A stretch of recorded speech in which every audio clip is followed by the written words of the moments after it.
শুভ সকাল। কেমন আছেন সবাই?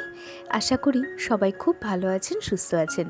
মাই সুইট হোম ফ্যামিলির একটি নতুন ব্লগে আপনাদের সকলকে স্বাগত জানাই। আজ দিনটি হচ্ছে রবিবার, আর রবিবার মানেই একটা প্রচণ্ড খুশির একটা দিন, আনন্দের দিন। কেননা একমাত্র এই দিনটিতেই কাজের কোনো তাড়া থাকে না। কিন্তু আজকে আমাদের বাড়িতে দুজন গেস্ট আসবে, তাই মহানন্দে সকাল সকাল ঘুম থেকে উঠে বংশীধারী পুজো দিয়েই চলে এসেছি রান্নাঘরে। আর বসিয়ে দিলাম দুজনের জন্য 2 কাপ চা। গল্প করতে করতে হাতে যদি 2 কাপ চাই না থাকে তাহলে ঠিক সকালটা জমে না। আমাদেরও ঠিক তাই। আর দেবাশিস তো চা একেবারেই পছন্দ করে না, কিন্তু বেচারা এই রোববার নাও করতে পারে না। তাই ওর জন্য একটা ছোট্ট কাপে চা, আর আমার জন্য এই দেখুন বড় কাপে চা বেড়ে নিয়েছি। চলুন, এরই সাথে বললাম আজকে দুপুরে দুজন গেস্ট আসবে। আসলে কি বলুন তো, আমরা ঠিক করেছিলাম আজকে যেহেতু সানডে একটু বাইরে গিয়ে খাওয়া দাওয়া করব।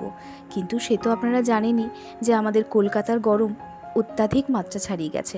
মানে আজকে সম্ভবত 43 কি 44 ডিগ্রি হবে হয়তো। তো তাই আমরা আবার ঠিক করলাম যে না, একেবারেই বাইরে যাব না। যাদের সাথে আমাদের আজকে বাইরে যাওয়ার কথা ছিল তাদেরকেই আমরা বরং ঘরে ডেকে নিই।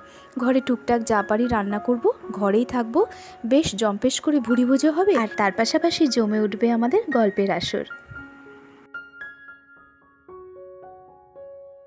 আর আজ দেবাশিসের যে বন্ধুর ফ্যামিলি আসছে তারা কিন্তু হচ্ছে একেবারে মাছে ভাতে বাঙালি বলতে পারেন। তাই আজকে দুপুরের লাঞ্চের মেনুতে চিকেন মাটন একেবারেই রাখিনি। আজ আমাদের দুপুরের লাঞ্চের মেনুতে আছে ঝুরি ঝুরি আলু ভাজা, তার সাথে লাউ দিয়ে শুক্তোর ডাল, তারপর আসছে চিংড়ি মাছের মালাইকারি আর ইলিশ মাছ ভাপা, আর তারই সাথে থাকছে ইলিশ মাছের মুড়ো দিয়ে কচুর শাক। আর পাশাপাশি বানিয়ে নিয়েছি একটু আমের চাটনি, কারণ যা গরম শেষ পাতে একটু আমের সিজনে আমের চাটনি থাকবে না তা তো হতেই পারে না। তবে চলুন, এদিকে কচুর শাকগুলো ভালো করে কেটে কুটে পরিষ্কার করে ধুয়ে মুছে তাকে লবণ জলে ফুটিয়ে নিয়েছি, আর পাশাপাশি সব তৈরি করে রেখেছি।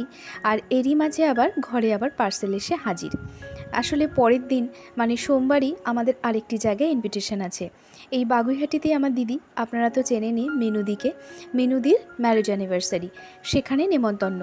তো এই নেমন্তন্ন যাব, তো তার জন্য মেকআপের কিছু টুকটাক আনিয়েছি। আর এখন মিষ্টুও বড় হচ্ছে, ও দেখছি সাজার প্রতি আস্তে আস্তে ঝোঁক বাড়ছে। কাজল ছাড়া, আইলাইনার ছাড়া সে যেন কিছুতেই চলতে পারে না। আর এদিকে আমার ফাউন্ডেশনটাও শেষ হয়ে গেছিলো, তাই ভাবলাম এবার একটু ফাউন্ডেশনটা চেঞ্জ করি। এই দেখুন, এবার না আমি নায়কা থেকে এই মামা আর্থের ফাউন্ডেশনটা আমি নিয়েছি। অনেক ফিডব্যাক দেখছি জানেন তো, তাই ভাবলাম এবার একটু চেঞ্জ করা যাক। ফাউন্ডেশনের ক্ষেত্রে সেই ছোট্টবেলাটি থেকে মনে পড়ে ল্যাকমি ছাড়া আমরা কিছু ভাবতেই পারি না। তবে এবার ইদানিং দেখছি মামা আর্থ বলুন, ফিটমি বলুন, এদের বেশ ভালো রিভিউ পাচ্ছি। তাই ভাবলাম এবারটি একটু চেঞ্জ করি। কি কাণ্ড হয়েছে জানেন, এবার দোলের সময় যখন ফাউন্ডেশনটি বার করে মুখে ইউজ করব, তখন দেখছি তার ডেটটি গেছে এক্সপায়ার হয়ে। আসলে সে তো আপনারা জানেনই, খুব একটা ভারী মেকআপ আমি কখনোই ব্যবহার করি না।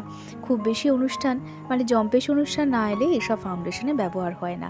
তাই ফাউন্ডেশন 2 বছর আগে যে কেনা হয়ে গেছিলো, তার যে কবে ডেটটি গেছে এক্সপায়ার হয়ে সেটি আর খেয়াল করিনি। তাই পরের দিনই অর্থাৎ এই সোমবারই আমাদের আরেকটি জায়গায় ইনভিটেশন আছে। ভাবলাম যে না, একটা মেকআপ অর্ডারই করে নিই, কারণ মিষ্টুরও নাচের অনুষ্ঠান থাকে আর সেখানে তো ফাউন্ডেশন লাগেই।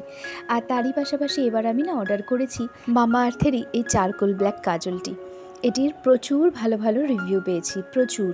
আর কাজল তো সব সময় লাগেই, তাই ভাবলাম এবারটিও একটুখানি চেঞ্জ করে দেখি। আর এই যে এটা দেখছেন, এটি একটি মামা আর্থেরই অনিয়ন শ্যাম্পু, পুচকি একটা শ্যাম্পু। এটি পেয়েছি অবশ্য ফ্রিতে। ফ্রি বলতে গিফটে পেয়েছি। আসলে মামা আর্থে কিছু কেনাকাটা করলেই কিছু ফ্রি গিফট পাওয়া যায়, আর সেটি তো ভালোই লাগে বলুন, গিফট পেতে কার না ভালো লাগে। আগেরবার যখন আমি মামা আর্থের সিরাম, একটা লিপস্টিক কিনেছিলাম, তার সাথে পেয়েছিলাম একটা সানস্ক্রিন, আর এবার পেয়েছি এই শ্যাম্পুটি। দাঁড়ান, গল্প করতে করতে তো ভুলেই গেছি যে পাশাপাশি আমার রান্নাও চলছে। এসে দেখছি কচুর শাকটি একেবারেই সেদ্ধ হয়ে গেছে। তবে চলুন ওদিকে কড়াই গরম করে বেশ করে সর্ষের তেল দিয়ে মুড়োগুলো ভেজে নিই।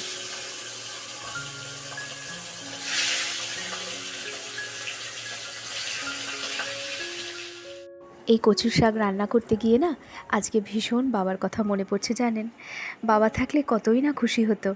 কারণ যেই মেয়ে এতটুকু রান্না করতে পারতো না, জানতো না যে ডাল করতে গেলে কী ফোড়ন দিতে হয়, সেই মেয়ে আজকে নিজের হাতে কিনা কচুর শাক রান্না করছে, তাও আবার ইলিশ মাছের মুড়ো দিয়ে। আর আমার বাবা না এইসব ধরনের রান্না খেতে ভীষণ ভালোবাসতো।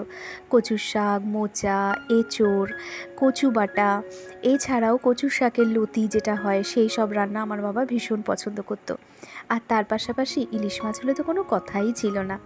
তাই আজ ভীষণ মিস করি বাবাকে। আর আমার বাবা এমন একজন মানুষ ছিলেন জানেন, যে শুধু নিজে খেয়েই নয়, সকলকে খাইয়েও ভীষণ শান্তি পেতেন। এমন একদিনও এরকম যেত না আমাদের বাড়িতে যে বাইরের কেউ এসছে অথচ সে না খেয়ে বাড়ি ফিরেছে। আমার বাবা ভীষণ পছন্দ করতো লোকজনকে। চলুন, কথা বলতে বলতে এখানে না অনেকটা রান্নাও আমার হয়ে গেছে। প্রথমে তো সর্ষের তেলে মুড়োটিকে ভেজে নিয়েছিলাম, তারপর গরম সর্ষের তেলের মধ্যে একটু গোটা সাদা জিরে, শুকনো লঙ্কা আর তেজপাতা ফোড়ন দিয়ে সেদ্ধ করে রাখা কচুর শাকগুলো দিয়ে দিয়েছি।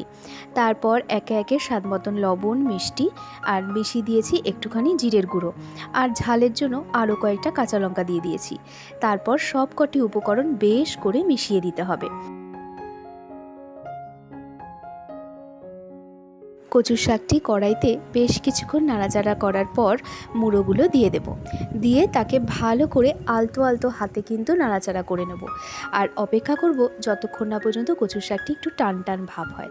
এই দেখুন, খুব একটা কিন্তু সময় লাগে না জানেন সেদ্ধ করে, তবে জলটিকে কিন্তু ভালো করে ঝারিয়ে নিতে হবে, তাহলে দেখবেন একেবারেই সময় লাগবে না।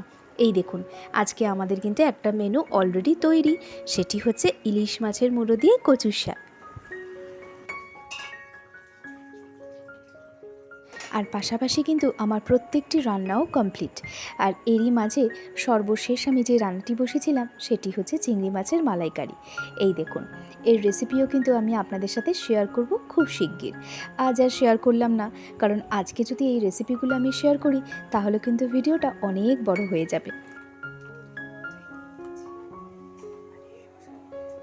এদিকে আমার রান্না তো সব কমপ্লিট, সবাই চলেও এসেছে। আর গল্প করতে করতে ভাবলাম একটু টক দই আছে, তো ঝপ করে একটু টক দই দিয়ে রায়তা বানিয়ে ফেলি। ঘরে শসাও আছে।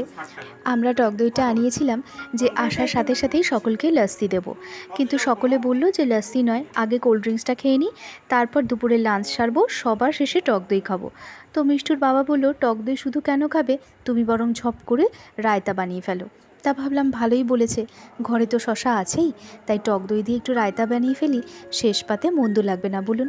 আর এদিকে আমার রায়তা বানানোর সঙ্গী পেয়েছি আমি, মিষ্টু। সেও চলে এসেছে রান্নাঘরে আমাকে একটু সাহায্য করবে বলে।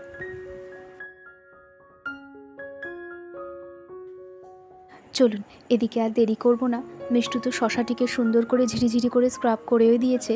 এরপর আমি একে একে টুকটাক মশলা দিয়ে দিই। প্রথমে আমি দিয়ে দিলাম সামান্য একটু বিট লবণ, তারপর দিয়ে দিয়েছি গোলমরিচের গুঁড়ো, তারপর সামান্য একটুখানি ভাজা জিরের গুঁড়ো, আর তার সাথে মিশিয়ে দিয়েছি সামান্য একটু চিনি। আপনারা কিন্তু যারা চিনি খান না তারা কিন্তু অবশ্যই স্কিপ করতে পারেন। চলুন এবার ভালো করে মিশিয়ে দিই, তাহলেই তৈরি হয়ে যাবে আজকে আমাদের রায়তা। তবে হ্যাঁ, শেষের দিকে একটু কাঁচা লঙ্কা দিলে মন্দ হতো না, কিন্তু দুজন না ছোট ছোট সদস্য এসছে, ওদের কথা মাথায় রেখেই কাঁচা লঙ্কাটি আমি স্কিপ করে গেলাম। আর হ্যাঁ, কাঁচা পেঁয়াজও আমি পাশে রেখেছি, কারণ ওরা কিন্তু ছোট দুটি বাচ্চা, তো ওরা কাঁচা পেঁয়াজ রায়তায় দিলে খেতে পারবে না, তাই আজ মধ্যে আমি কাঁচা পেঁয়াজও মেশাইনি।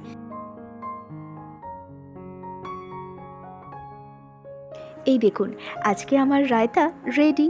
তবে চলুন আর দেরি করব না, দেখতে দেখতে ঘড়িতে 2:30 বেজে গেছে। সবাই মিলে একসাথে লাঞ্চের থালি বেড়ে নিয়ে বসে পড়ি, আর তারই পাশাপাশি জম্পেশ করে গল্প করে আজকের লাঞ্চটি কমপ্লিট করে ফেলি। আর তারই সাথে আজকের ভিডিওটা আমি এ পর্যন্তই রাখি। দেখা হচ্ছে খুব শিগগির একটি নতুন ভিডিও নিয়ে। আর আমার এই আজকের এই ভিডিওটা আপনাদের কেমন লাগলো আমাকে কিন্তু অবশ্যই জানাবেন, আর ভালো লাগলে একটু লাইক, কমেন্ট, শেয়ার করে দেবেন। তবে চলুন আজ এ পর্যন্তই থাক, দেখা হচ্ছে আরেকটি নতুন দিনে নতুন ভিডিও নিয়ে।